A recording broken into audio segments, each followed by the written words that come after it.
Hello, je suis Aline, coach business chez The Big Boost. Après des années de freelance en tant que retoucheuse photo, je suis devenue coach business et j'aide désormais les entrepreneurs à booster leur entreprise. Si vous êtes à la recherche de stratégies, d'astuces, de retours d'expérience, de partage et d'une bonne dose de bonne humeur, vous êtes au bon endroit. Dans ce podcast, seul ou avec mes invités, je vous partage tout pour vous inspirer au quotidien, vous aider à atteindre tous vos objectifs et faire en sorte que vous puissiez développer le business de vos rêves. Alors, installez-vous confortablement et c'est parti pour l'épisode du jour. Hello à tous et bienvenue dans l'épisode 148 du podcast Je peux pas, j'ai business. Un épisode qui, on va être très honnête, me sort de ma propre zone de confort puisqu'aujourd'hui je vais à la rencontre de Léa Legendre, la fondatrice de Cuiso, et on va parler produits physiques et tout simplement comment lancer un produit physique quand on n'y connaît absolument rien. Donc, grosse sortie de zone de confort pour moi parce que mon business, vous le savez, repose sur des services, de la vente de formations en ligne. Je ne connais rien à l'univers du e-commerce, du textile et du produit physique. Donc, je vais tout découvrir et surtout, j'ai envie de poser une tonne de questions à Léa parce que vous allez voir, c'est une personne non seulement hyper solaire, mais absolument inspirante et très très drôle. Dans cet épisode, on va parler de comment se lancer dans l'entrepreneuriat quand on n'y connaît strictement rien et qu'on pense que c'est réservé aux entrepreneurs de la Silicon Valley, comment valider son produit pour être sûr de partir dans la bonne direction, des erreurs que Léa a fait dans ses premiers mois, voire même sa première année d'entrepreneuriat, et de ses meilleurs conseils pour développer un business de produits physiques. Mais vous allez vite vous rendre compte qu'au final, même si aujourd'hui vous êtes plutôt dans la prestation de services, dans le libéral ou bien dans l'infoprenariat, vous allez voir que tous les conseils qu'elle donne, on peut totalement les adapter à notre cas également. Et sans plus de transition, j'enchaîne avec mon échange avec Léa et je vous souhaite une bonne écoute. Hello Léa, comment vas-tu ? Hello Aline, ça va très bien et toi ? Très bien, merci. Alors Léa, les gens ne te voient pas parce que tu es assise en face de moi, mais accroche-toi à ton fauteuil parce que je vais faire ta présentation et que tu n'es pas prête pour la manière dont je vais résumer ton parcours. Alors c'est marrant parce qu'il y a à peine 30 secondes en off, on parlait de se déguiser en pain de mie écrasé. on va éviter de refaire le pourquoi on avait cette discussion, mais là on va se mettre en mode sérieux et en mode girl boss, ok ? Ça me va. On va essayer de le tenir pendant 30 minutes. Je pense qu'on ne tiendra pas à 30 minutes sans rigoler, mais parce que tu as l'air aussi starvée que moi, mais ça va bien se passer quand même. Du coup, Léa, ma chère Léa, comme 60% des femmes dont je fais également partie, tu avais un énorme problème dans la vie. Et ce problème n'était pas sur Tinder. C'est qu'en été, quand tu étais en jupe ou en robe, tu avais l'intérieur des cuisses qui frottaient. Tu étais à l'époque Business Development Manager dans une boîte informatique et en 2019, tu en as eu marre, tu as tapé du poing sur la table et suite à un bootcamp entrepreneurial, tu as eu l'idée de l'entreprise Cuiso. Donc Cuiso, ce sont des shorties légers, résistants et invisibles sous des robes et sous des jupes grâce à leur matière révolutionnaire. Et comme à l'époque, tu n'avais aucune connaissance et qu'il manquait beaucoup de solutions sur le marché, en parallèle de ton CDI, tu as travaillé en sous-sous, donc tu as travaillé en sous-marin, tu as fait des recherches et tu as plongé dans le monde incroyable du e-commerce et du textile et tu as monté ta start-up. Cette start-up commence à prendre racine, commence à grossir et au printemps 2021, tu as lancé un financement Ulule. Financement avec un objectif conséquent d'avoir 300 shorties en pré-vente. Financement qui a terminé en juin 2021 avec à peu près 3000 pièces vendues. Super. Et des stocks épuisés jusqu'au lancement officiel de ton site en juillet 2021. Le projet a depuis été repartagé dans de grands médias comme Paulette et Les Échos. Et en septembre 2021, donc tout récemment, tu as quitté ton salariat pour te consacrer à temps plein à Cuiso. Tu as d'ailleurs fait un super post LinkedIn sur ta première journée à temps plein en tant qu'entrepreneur. Waouh, quoi. C'est la partie où je suis émue. Hein. Oh. Non, mais ouais, c'est bien résumé. Et c'est vrai que de ce qu'on se disait en off, c'est... En fait, quand on a la tête dans le guidon, on ne se rend pas compte de tout ce qu'on fait. Mais quand on le résume comme ça, c'est vrai que je me dis que c'est chouette. Les auditeurs ne te voient pas, mais moi, je te vois tout émue et ça me fait trop plaisir. Oui. Tu peux être trop fière parce qu'en plus, on aime les girl boss et on aime les femmes qui se lancent dans des startups, des choses comme ça. Donc, bravo à toi.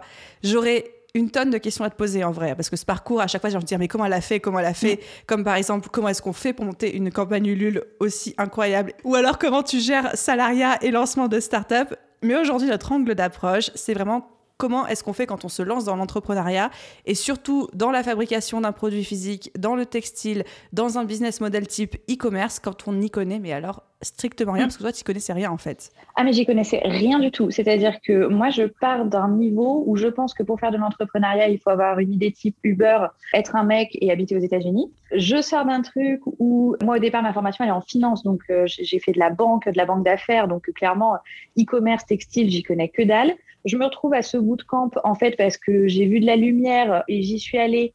Et le jour où Alice Zagury, donc qui fait partie des fondatrices de The Family, que tout le monde connaît dans le milieu de l'entrepreneuriat, arrive, moi je pense que c'est la personne qui livre le café. Donc pour te dire d'où je viens, tu vois. Donc je pars de très très loin. Mais ce qui fait que je pars sans aucun a priori et je pars dès le début en petits pas. C'est-à-dire que je sais très bien que je sais rien faire. Par contre, comme ils le disent au bootcamp, vous pouvez partir pour créer quelque chose d'un problème que vous avez. Moi, je sais que les cuisses qui frottent, c'est un problème que j'ai. Quand j'en parle, je vois que c'est un entrepreneuriat de femmes en plus. Donc, je vois tous les yeux, tu vois, qui font oui, mais moi aussi, mais exactement, mais je connais très bien. Et donc, je me dis, c'est un problème que j'ai, que d'autres ont. Il y a moyen de faire quelque chose. Et je pars de là, en fait. Vraiment, c'est tout. Sans grandes idées. Moi, au départ, en plus, je voulais faire ça en mode vraiment side project, ce que j'ai fait au début, tu vois. Donc, ouais, ça part de là. Mais alors, comment, de salariés qui pensent que l'entrepreneuriat est réservé à la Silicon Valley, comment est-ce que tu te retrouves dans un bootcamp sur l'entrepreneuriat? Il y a quand même un truc qui t'a donné envie d'y aller. Oui, alors en fait, pour faire l'histoire, je vais essayer de te la faire relativement concise. C'est qu'en fait, donc moi, j'ai commencé à bosser en fusion-acquisition et en financement LBO, donc finance pure à la fin de mes études. J'ai fait ça pendant 2 ans et après, j'ai eu un vrai breakdown mental. Et en fait, donc j'ai tout changé pour devenir business developer donc dans la boîte informatique dont tu parlais. Et en fait, c'est entre ces 2 jobs. J'avais 1 mois, je savais pas quoi faire. À l'époque, j'avais pas mal d'argent parce que la banque, ça paye bien. Et je me suis fait targeter par une pub sur Instagram pour un bootcamp entrepreneurial. Et je m'étais dit, pourquoi pas y aller? Parce qu'en fait, la vente, je sais pas si ça va me plaire. Enfin voilà, pourquoi pas ouvrir les horizons, quoi. Donc j'arrive là, je te dis vraiment, j'ai vu la lumière au bout du couloir. Quoi. J'ai rentré ma carte bleue et me voilà. Enfin, non, mais vraiment, c'était ça. Comme quoi, il n'y a pas besoin de venir avec un bagage ou un truc. Je suis venue comme j'étais. Ça me parle vachement ton histoire. J'ai eu, pour le lancement et le déclic, pour moi, me passer à temps plein sur Sobibou, j'ai une histoire un peu similaire. Pareil, une pub, un mec sorti de nulle part et moi qui mets ma carte bleue pour payer 2000 balles. Et je suis dans un séminaire de dev perso où on me botte les fesses pour se lancer dans ses rêves, tu vois. Non, mais comme c'est quoi. Improbable ces moments. Mais tu vois, je me dis, il y a plein de gens qui disent oui, le changement, ça se fait sur le très long terme, machin. En fait, moi, je pense qu'il y a un moment où tu as eu le déclic, tu vois, et où tu as fait cette petite action, parce que dans le fond, c'est quoi? J'ai pris ma carte bleue, je me suis inscrite. Hein. Cette petite action qui a déclenché toute la suite, tu vois. Et d'ailleurs, c'est comme ça, moi, je trouve, pour toute l'aventure de Cuissot, c'est que des toutes petites actions, mais qui amènent à chaque fois à l'étape d'après. Et du coup, quand tu le fais comme ça paraît beaucoup moins impressionnant, quoi. Enfin, c'est des petits sauts de puce. Mais du coup, quelles a été, toi, tes premières pensées, si tu t'en souviens, et tes premiers réflexes quand tu as voulu te lancer? Parce que je pense que tu te disais pas à l'époque, ouais, j'ai monté une multinationale, on va impacter le monde entier, je vais devenir la nouvelle Spanx ou un truc comme ça, tu vois. Donc, quelles ont été tes premières pensées? Qu'est-ce que tu imaginais à l'époque? Et tes premiers réflexes aussi quand tu t'es lancé sérieusement? Alors, l'avantage, c'est que du coup, comme on était dans un bootcamp qui était vraiment orienté un peu side project, faut faire et pas attendre de trop réfléchir avant de faire, on nous avait vraiment mis dans ce mood-là, moi qui est un mood qui me convient vachement. Et donc, le premier truc, moi, que j'ai fait, c'est de sortir un questionnaire. C'est de dire, en gros, donc là, sur les 50 personnes que j'avais autour de moi, il y en avait peut-être 45 qui étaient concernées. OK, mais si on étend l'échantillon, est-ce que vraiment ça concerne autant de personnes pour que ça puisse être un business? Et est-ce que les personnes n'ont pas une solution que je connais pas, tu vois? Parce que possible aussi. Donc ça, c'est la toute première étape. Et en fait, ce questionnaire-là, il tourne à peu près sur 600 personnes, donc 600 femmes.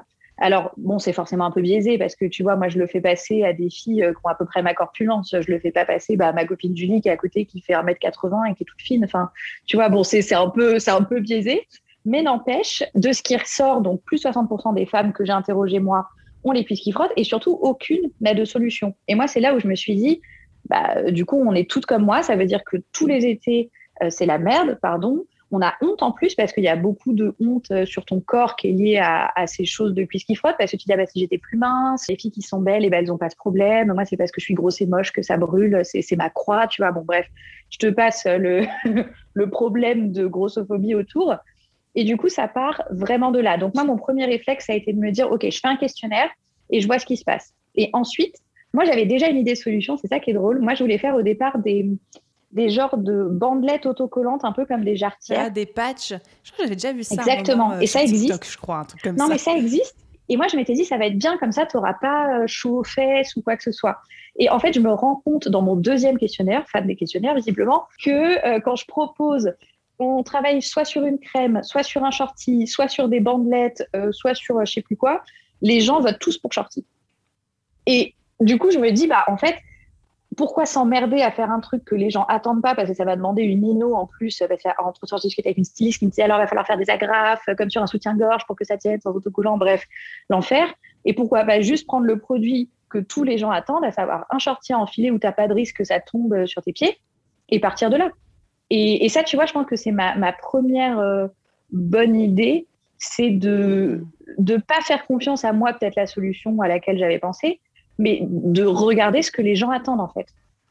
Et de faire une bonne étude de marché, un bon sondage avant de foncer de tête baissée dans ta première idée, quoi. Ouais, complètement.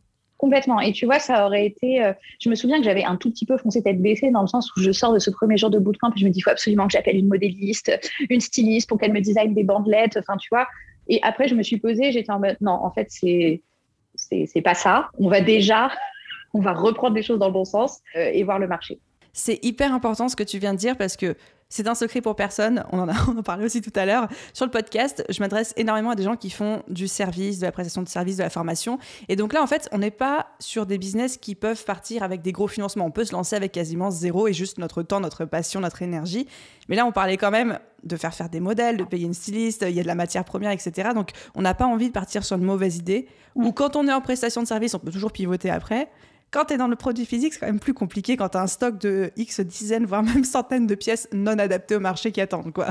Ouais, complètement. Mais après, tu vois, sur ce truc-là, moi, ça m'a vachement aussi dédramatisé ce truc-là. C'est-à-dire que je pensais qu'il allait falloir que j'aie 30 000 euros pour lancer, etc. Et en fait, même dans le textile, alors, j'enlève la lingerie, qui est vraiment complexe, très technique, avec beaucoup de matières, beaucoup d'expertises différentes. Mais sur un shorty qui est en fait 2 bouts de tissu qui sont cousus avec 2 élastiques, tu peux faire des petites séries et tu peux même les faire en France. Donc, moi, j'ai trouvé un atelier qui fait de la petite série en France. Tu peux trouver des matières que les fabricants de matières ont en stock et donc ils vont pouvoir te livrer. Tu vois, moi, pour faire mes protos, je me suis fait livrer gratuitement 8 mètres de tissu à mon atelier. Donc, en fait, tu peux vraiment faire des choses pour pas cher pour te dire... Alors, à l'époque, ce que j'ai oublié quand même de préciser, c'est qu'au départ, on s'était lancé à 2 dans l'aventure. Et donc, avec Sarah, qui depuis a commencé un doctorat en intelligence artificielle, donc elle avait clairement plus le temps de faire un side project, alors que moi, en sales, si tu veux, j'avais clairement le temps de faire un side project. Et en gros, à l'époque, si je te dis pas de bêtises, elle a mis 1000 balles et j'ai mis 1000 balles. C'est tout. Jusqu'à le jour de la campagne Ulule. Donc, en fait, avec nos 2000 euros combinés, peut-être plus ou moins 100, 150 euros, voilà, on a fait des protos, trouvé notre matière, payé un bureau d'études qui nous a trouvé le fournisseur, etc., etc. Donc, en fait, c'est faisable, tu vois. Alors, par contre, tout le reste, on l'a fait à la main. Enfin, c'est-à-dire qu'on a mis de l'argent dans l'identité de marque et dans le produit. Tout le reste, c'est mano. Enfin, la landing page, on l'a faite à la main. Tout à la mano. Et ensuite, quand elle m'a quittée, donc... elle m'a pas quittée. Ah, mais sortez les violons, hein. Pendant cette rupture où je suis restée 1 heure sous la pluie battante, le vent fouettait mon visage. Non, mais elle est partie de la boîte qui n'existait même pas en décembre 2020. Et moi, à partir de janvier, je me mettais vraiment à fond sur la campagne Ulule qui est sortie fin mars. Pareil, la campagne Ulule, je me suis fait accompagner d'une coach. Mais du coup, j'ai eu 3 points d'1 heure avec elle, mais c'était tout ce que je pouvais me payer. Je pouvais pas me payer le fait que quelqu'un fasse à ma place. Donc, j'ai tout fait à la main. Donc, c'est moi qui ai fait mon dossier de presse, c'est moi qui ai contacté la presse. Enfin, j'ai tout fait. Tout de A à Z. Donc, je pense que tu peux le faire. Et à mon avis, dans la formation en ligne, c'est pareil. Tu peux faire des choses pour pas cher. Par contre, il faut que tu te remontes les manches, quoi. Mais alors, du coup, une première question qui m'est venue, parce que je ne connais pas du tout le milieu des produits physiques et moins des startups, mais tu ne connaissais rien. comment tu as même su qu'il fallait chercher un atelier? Comment tu as même fait pour trouver des fournisseurs? Enfin, est-ce que tu vas sur Google et tu tapes fournisseur textile? Ah, mais complètement. C'est-à-dire que ça a commencé comme ça. Tu tapes fournisseur textile et tu te rends compte très rapidement que globalement, c'est un milieu hyper fermé et que moi, par exemple, mon fournisseur de tissus aujourd'hui, si tu tapes son nom sur Internet, il a un site et quand tu cliques dessus, c'est juste son logo. C'est une page blanche avec son logo. Alors que c'est du tissu qui fournit Etam. Donc bon, c'est un milieu qui est très fermé. Donc tu commences par là. Moi, on a commencé par taper fournisseur tissu, modéliste. En plus, moi, je savais pas, tu vois, par où il fallait commencer. Est-ce qu'il faut une styliste? Est-ce qu'il faut une modéliste? Quelles sont déjà les étapes pour créer un vêtement? Tu vois, ça, tu le sais Mais pas. oui. Alors, du coup, la première chose que moi j'ai faite, c'est que j'ai décroché mon téléphone, en fait. J'ai appelé des ateliers en France. J'ai appelé l'atelier Le Mailleux, dont le slip français parle tout le temps. Et je leur ai dit, voilà, j'ai un projet. Ils m'ont dit, mais pas du tout. T'es beaucoup trop petite, t'as rien. Nous, on veut pas faire ton proto, machin. Et en fait, c'est en discutant petit à petit, j'ai trouvé aussi ce qui s'appelle des bureaux d'études, en découvrant. Et il y en a qui m'ont dit, oui, mais nous, on est plutôt lingerie, il faudrait faire un bureau d'études, machin. En fait, c'est de fil en aiguille, les gens se renvoient la balle et quand tu es sympa, te donnent des contacts. Et c'est comme ça que tu commences à avancer. Mais il y a eu plein de déconvenus. Enfin, je veux dire, un jour, on est allé dans le sentier avec Sarah, on s'est retrouvé avec un gars. Le site était tout mignon, tout rose, bureau d'études, dentelle, lingerie, etc. On se pointe, c'était un Russe qui s'appelait Boris. C'était dans une espèce d'immeuble à moitié désaffecté. Le gars puait la clope, il fumait dans son atelier et il nous dit asseyez-vous là sur un petit tabouret tout près de lui. Genre, il fallait qu'on se sépare, tu sais, une fesse chacune. Enfin, non, c'était terrible. Donc, il y a plein de déconvenus. Notre bureau d'études, le premier, il a fait faillite. Enfin, tu vois, il y a plein de trucs qui se passent mal. Mais c'est une question de prendre son téléphone, de poser les questions et de ne pas hésiter aussi à dire aux gens que tu as au téléphone, juste, je sais rien faire, donc il va falloir me réexpliquer. C'est-à-dire que moi, j'ai passé des heures à me faire expliquer comment on crée un produit. Qu'est-ce que ça veut dire modélisme? Qu'est-ce que ça veut dire gradation? Qu'est-ce que ça veut dire prototype? Qu'est-ce que ça veut dire série? Tu vois, pour, en fait, petit à petit, comprendre le truc. Et il y a des gens qui vont t'envoyer chier, mais il y a plein de gens qui vont prendre le temps de te répondre. Et ça, c'est le plus important. C'est avoir accès à l'info à laquelle tu n'as pas accès, en fait, en tapant sur Google, quoi. Je retire 2 choses de ce que tu viens de dire qui sont tellement importantes, je trouve. La première, c'est accepter de commencer quelque part, même si on ne sait pas si c'est le bon point de départ, et tirer sur la pelote de laine jusqu'à ce qu'il y ait tout le sac de nœuds qui vienne avec, tu vois. Et patiemment défaire les nœuds, quoi. Mais c'est exactement ça. Et la deuxième chose, c'est vraiment accepter de ne rien savoir et de demander aux gens qu'on nous explique. Et je sais que là, je me reconnais beaucoup en toi parce que pareil, moi, quand je comprends pas un truc, je ne lâche pas la jambe de la personne jusqu'à ce qu'elle m'explique 10 fois. Tu vois, c'est tout bête, mais quand j'ai commencé à investir dans la crypto, je faisais ultra chier la personne qui m'accompagnait parce que je voulais tout comprendre. La blockchain, c'était quoi et tout. Et il faut rien lâcher. Tant que vous n'êtes pas à l'aise, en fait, avec le sujet, il faut pas hésiter à dire « je sais pas, explique-moi une 10e fois s'il faut ».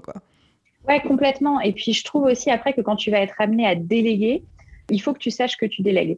Donc moi, je pense pas que je sais mieux que des gens dont c'est le métier depuis 30 ans, comme mon atelier qui est exceptionnel, que je sais mieux faire qu'eux.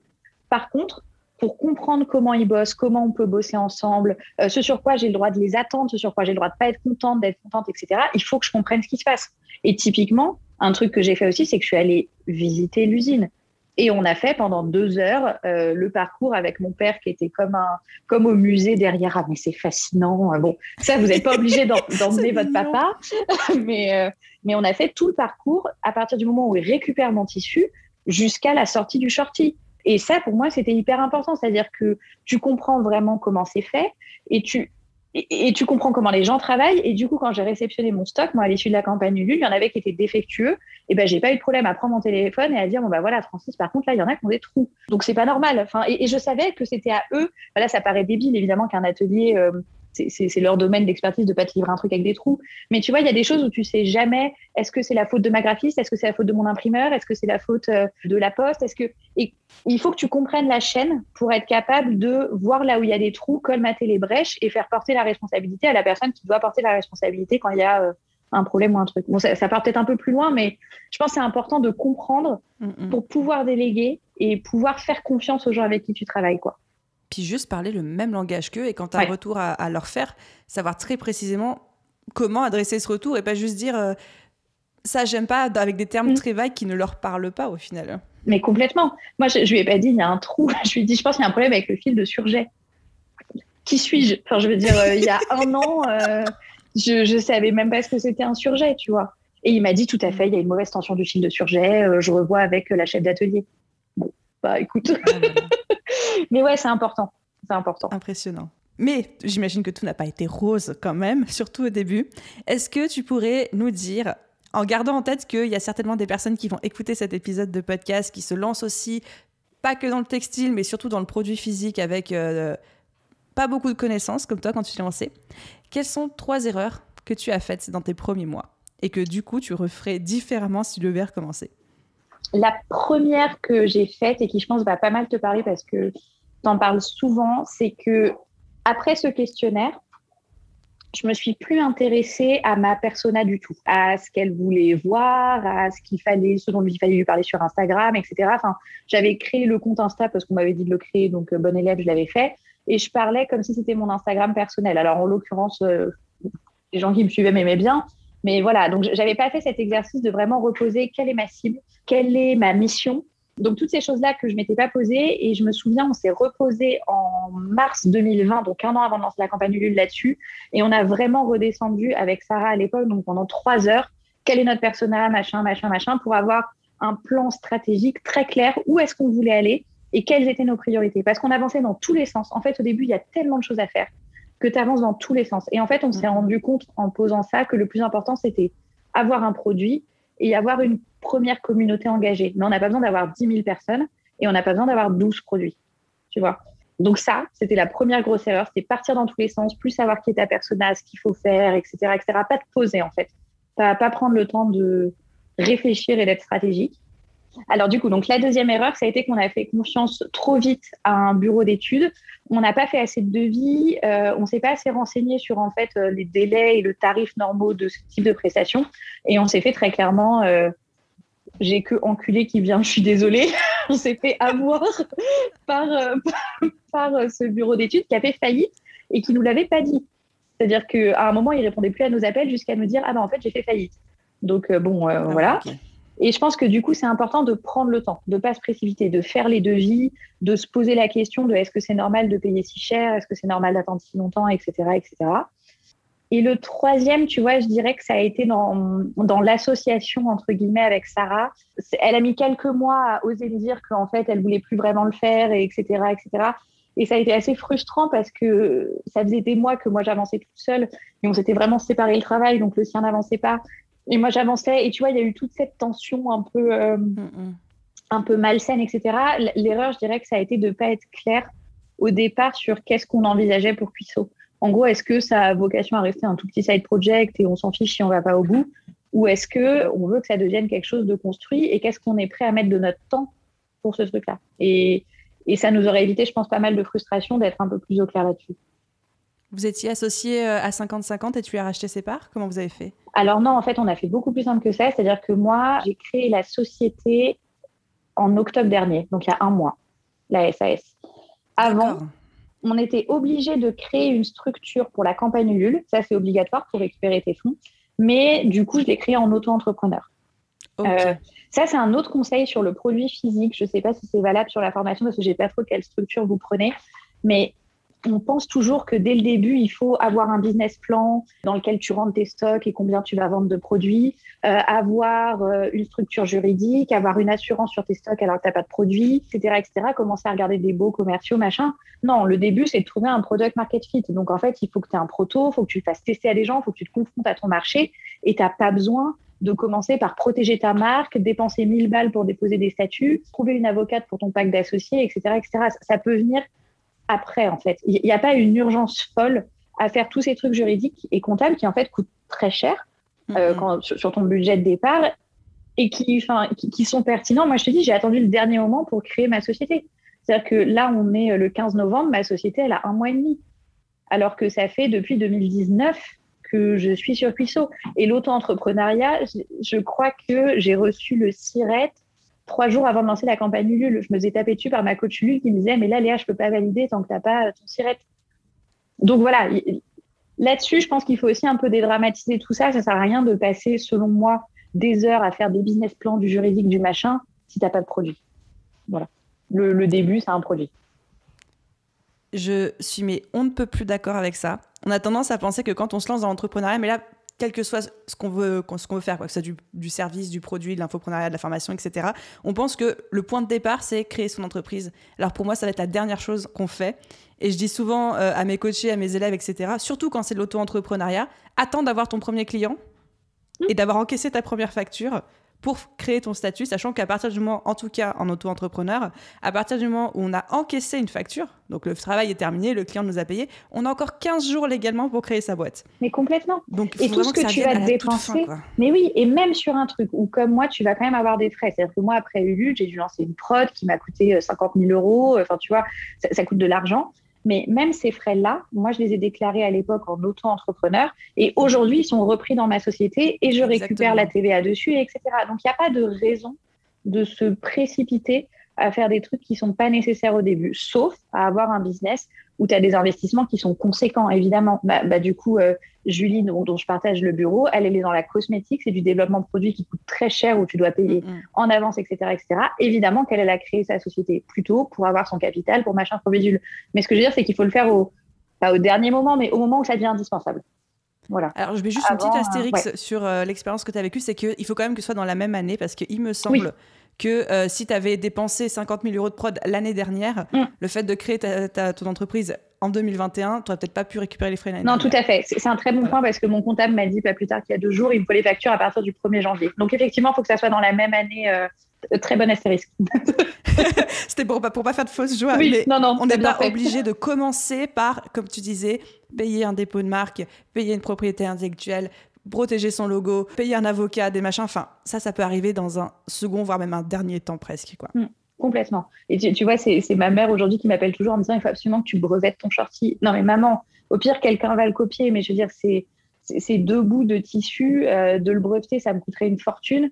Et aujourd'hui, j'ai aucun intérêt à faire ça. En fait, il faut faire un peu attention à tout ce qu'on... Surtout en France, on aime bien toutes ces choses-là, un peu étatiques, légales, machin, faire les trucs. Se protéger. Voilà, se protéger. Bon, moi, je me suis fait copycat les fesses dès le début. Quand ma campagne Ulule a bien fonctionné, 2 mois après, débarque un copycat avec du produit en dropshipping tout pourri. Je me suis même pas embêtée à dire à ma communauté « Oh non, regardez ce copycat ». Enfin, je veux dire, ça prend pas, le produit a rien à voir. Et puis, finalement, parfois, d'avoir de la concurrence, ça t'aide à conquérir un marché. Enfin, tu vois, c'est qu'il y a de la demande et eux, ils vont peut-être faire des efforts de pub ou d'éducation que toi, tu n'auras pas à faire. Enfin, je veux dire, il faut aussi dédramatiser tout ça, quoi. Donc, ouais, ça sert à rien d'être... faut pas faire n'importe quoi. Moi, j'aime pas trop le risque. Super pour une entrepreneuse, mais je veux dire, ça sert à rien d'être trop précautionneux, à vouloir tout protéger, tout machin, tout bidule. Voilà. J'adore t'entendre dire ça parce que j'ai tellement le même état d'esprit. Et effectivement, ça veut pas dire être trop con et puis se laisser marcher sur les pieds. Effectivement, tu vois, si demain il y a une marque qui s'appelle Cuisse A au lieu de s'appeler ah non, mais je l'ai tu vas gueuler, c'est normal, tu vois. Mais effectivement, on va pas commencer à regarder, à faire des économies de bout de chandelle et à regarder ce que fait un pauvre dropshipper pendant 1 mois et demi sur, comme tu dis, du produit à 30 centimes. Et au contraire, ça peut même plus t'aider toi dans tes efforts que te causer vraiment du tort, quoi. Complètement. Trop bien. Et du coup, donc là, ça aurait été un premier conseil que tu nous aurais donné. Est-ce que tu en aurais 2 autres pour nous ? Franchement, confrontez-vous à votre marché très tôt. Mais ça peut être, tu veux te lancer dans la food, j'en sais rien, faire des barres énergétiques.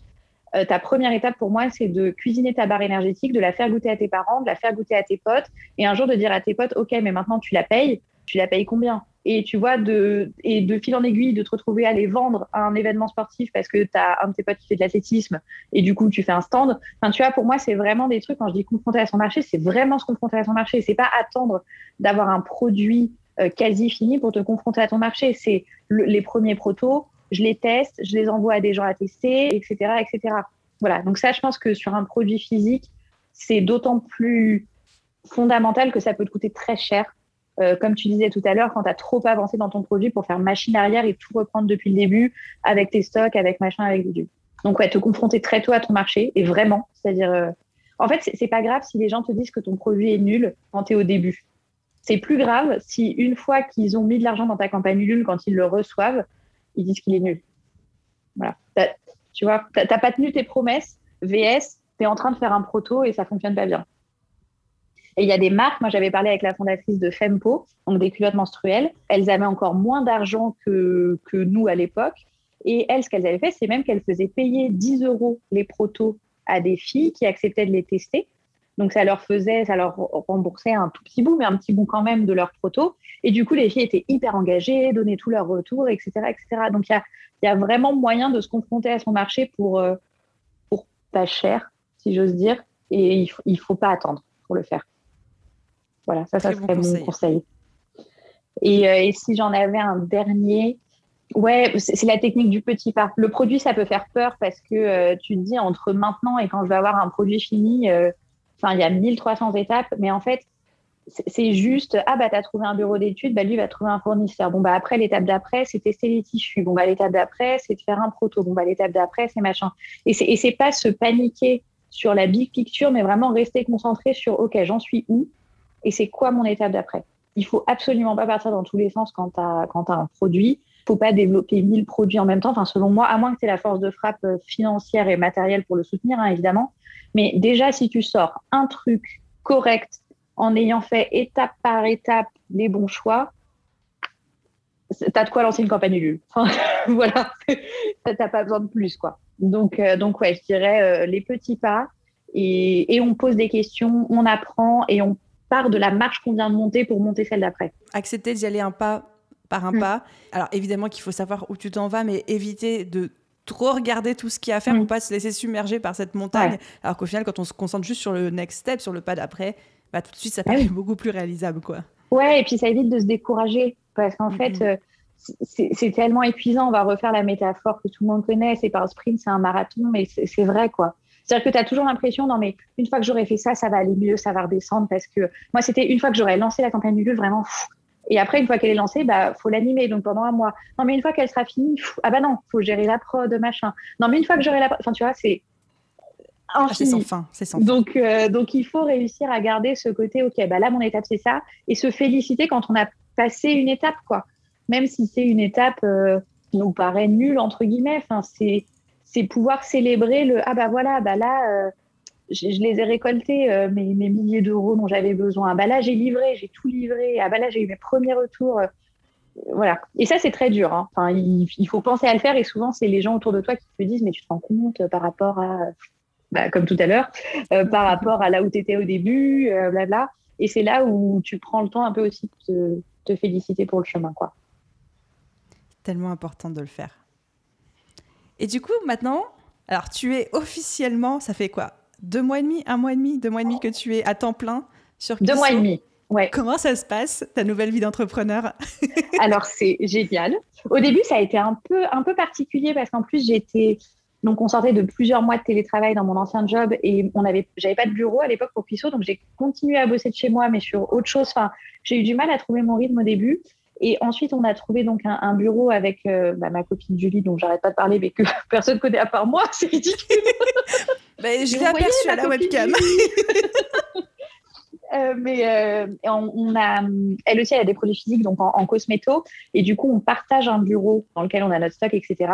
Et ça a tout changé. Donc, c'est génial parce qu'en fait, j'ai un endroit où aller, j'ai un cadre, voilà. Et ce qui a vraiment tout changé, c'est de pouvoir laisser mon cerveau être à temps plein sur Cuisseau.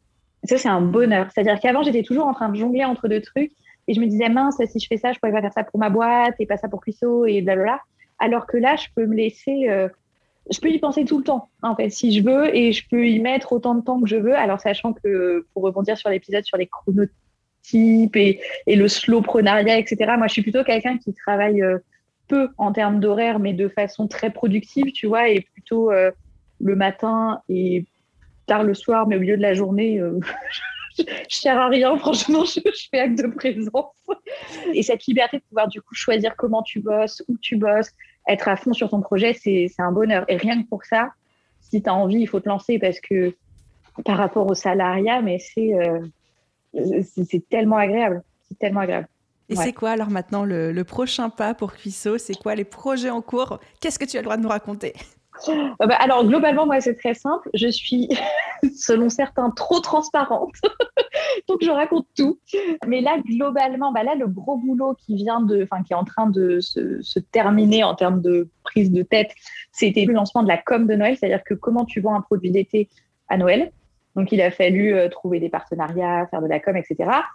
Un pop-up store la semaine prochaine. Donc ça, c'est un peu l'aboutissement de tout ça à Paris. Mais du coup, quand l'épisode sortira, ça sera fini. Mais dans le Marais, et du coup, du 22 au 28 novembre. Et puis après, le gros truc sur lequel je travaille, moi, c'est les produits de l'année prochaine. Il va y avoir une collection mariage, avec de la dentelle française, etc. Mais parce que j'ai eu beaucoup de demandes. En fait, moi, je fonctionne qu'à la demande. C'est-à-dire que les gens me disent « Ah, mais il n'y a pas ça ». Et je me dis « Si tu le demandes, c'est peut-être qu'il y en a d'autres. Je vérifie s'il y a d'autres personnes. Et s'il y a d'autres personnes, je travaille sur le produit. » Donc, il va y avoir un truc pour les mariages. J'aurais jamais imaginé pour le mariage, quoi. Alors qu'en fait, t'as alors, c'est pas évident, donc je me dis, tu vois. Ah bah oui. Et puis, elles n'ont pas envie, du coup, d'avoir un shorty noir et pas du tout sexy. Enfin, tu te dis quand même, à la fin de la journée, peut-être ton mari va t'enlever ta robe. Bon, si c'est pour voir ton shorty, il est très pratique, mais je veux dire, il est quand même pas très sexy. Jusqu'à présent, c'est pas la pièce lingerie que tout le monde s'arrache, tu vois. Et donc, du coup, une collection à mariage avec de la dentelle, des couleurs blanches. Je vais vers aussi toutes les couleurs qui sont attendues de couleur chair, mais là, c'est pareil, il faut réfléchir à toutes les carnations, parce que chair, c'est pas forcément beige. Donc, il va y avoir 3-4 carnations qui vont sortir et des longueurs un peu différentes aussi cet été. Parce qu'il y a des gens qui m'ont demandé plus long, plus court, blabla. Donc là, le gros focus, c'est la collection du printemps. Mais voilà. Donc, tu es quand même partie de un produit qui est un shorty noir où c'était la même longueur pour tout le monde. Ouais. Tu as quoi, 4 tailles ou 5 tailles? J'ai 6 tailles. 6 tailles maintenant, pardon. Et voilà, et puis maintenant qu'il y a de la demande et maintenant que la mayonnaise a pris et maintenant que la boule de neige est lancée, tu déclines. Mais tu t'es pas dit dès le début, on va faire ci, on va faire ça, et tu n'as pas lancé tout en prod en même temps, quoi. Ah non. Mais d'autant que, tu vois, sur les tailles, c'est hyper important. Moi, je voulais que ça soit le plus inclusif possible. Donc, on va du 34 au 56. En textile, c'est assez rare. Et du coup, déjà, rien que pour faire ça, moi, j'avais pas les moyens de faire plusieurs couleurs. Enfin, je veux dire, en fait, quand tu produis, tu as des minimums de quantité par taille, par couleur, par modèle, par taille, par couleur. Donc, moi, j'avais qu'un modèle, qu'une couleur. Donc, je pouvais faire des tailles. Mais si j'avais eu 2 modèles, 3 couleurs, j'aurais dû m'arrêter. J'aurais peut-être fait 38-40, 40-42. Je me serais arrêtée au 46, tu vois. Mais c'était pas l'idée. Donc, ça aussi, c'est une histoire de stratégie et où est-ce que tu mets ce que tu veux. Voilà. Moi, il me fallait des tailles. Donc, j'ai fait qu'un produit. Et c'était très bien comme ça. Oui. Enfin, si j'ai mon avis à donner, je trouve ça très cool. En vrai. 5 étoiles. C'est validé par la street, tu sais. Et Léa, je pense qu'on pourrait rester encore papoter pendant des heures. Mais par respect pour nos auditeurs, est-ce qu'on pourrait juste avoir une conclusion sur quels sont les comptes sur les réseaux sociaux, les ressources, les lectures, les formations que toi, tu peux conseiller à ceux qui font de la vente de produits physiques? Sur les réseaux, moi, ce que je suis pas mal, ça va être des comptes qui sont orientés un peu marketing com ou un peu orga. Je suis beaucoup, par exemple, Julia et Julie, I Don't Think I Feel, parce que même si c'est du produit en ligne, tout ce qu'elle parle en termes d'orga, de penser sa strat marketing, de tout ça, ça s'applique beaucoup. Et sinon, moi, ce qui m'aide, en fait, c'est de suivre d'autres marques. C'est trop cool de pouvoir suivre des marques qui sont sur la même thématique et de voir comment elles font.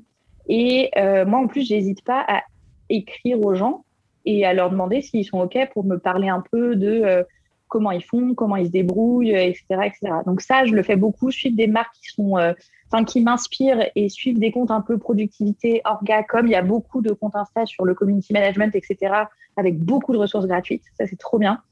Et après, en termes de podcast, moi, ce que j'écoute beaucoup, c'est les gens qui racontent leur parcours entrepreneurial, tu vois, genre dans la galère, dans la leçon parfois, les podcasts de Pauline Léniaud, enfin où tu as vraiment, tu vois, le parcours un peu complet de la personne, d'où elle part, où elle arrive, et voilà. Et après, en termes de formation, moi, à part le bootcamp de Gold Up, j'en ai pas fait. Là, ce sur quoi j'aimerais bien me former, c'est tout ce qui est SEO, ads, toutes ces choses-là sur lesquelles que je maîtrise pas du tout et qu'il va falloir commencer à maîtriser pour commencer à grandir, à avoir plus de reach.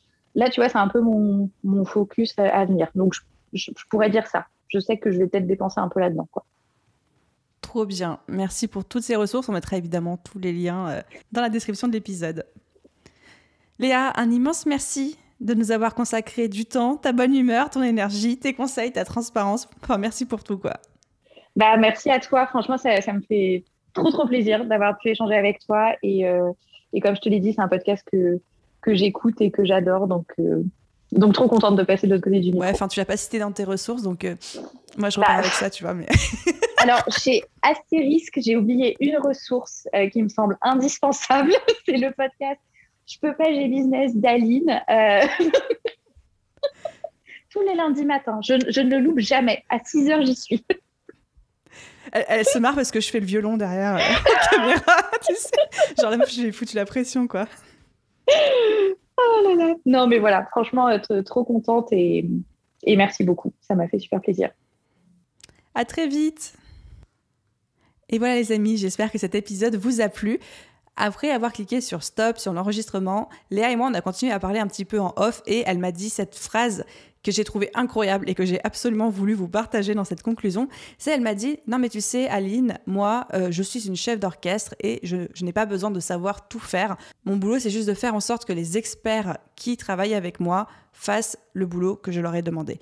Et ça m'a percutée. Je me suis prise une claque en pleine figure quand j'ai entendu ça parce que je me suis dit, ça c'est la différence aussi entre un business de prestation de services et un business de produits physiques. Mais nous autres prestataires de services, on pourrait tellement s'en inspirer, se dire qu'au final, on n'a pas besoin de tout faire nous-mêmes. On n'a certainement pas besoin de tout savoir faire, mais juste de savoir s'entourer des bonnes personnes et de devenir, nous, des chefs d'orchestre pour développer notre entreprise. Et je suis actuellement dans un passage avec The Bee Boost où justement j'apprends à ne plus tout faire moi-même et à devenir à l'inverse cette chef d'orchestre. C'est très très très dur pour mon mindset, mais l'attitude et les paroles de Léa m'ont vraiment inspirée sur ce coup-là. Donc voilà, je voulais absolument vous partager ça. Comme toujours, si cet épisode de podcast vous a plu, n'hésitez pas à laisser une note et un commentaire sur votre plateforme d'écoute préférée. Je les lis tous, ça me fait à chaque fois tellement plaisir. Un grand merci à tous ceux qui prendront la peine de le faire et à vous tous, je vous souhaite une merveilleuse journée, soirée, après-midi, nuit, où que vous soyez et je vous dis à très vite pour un prochain épisode. Bye!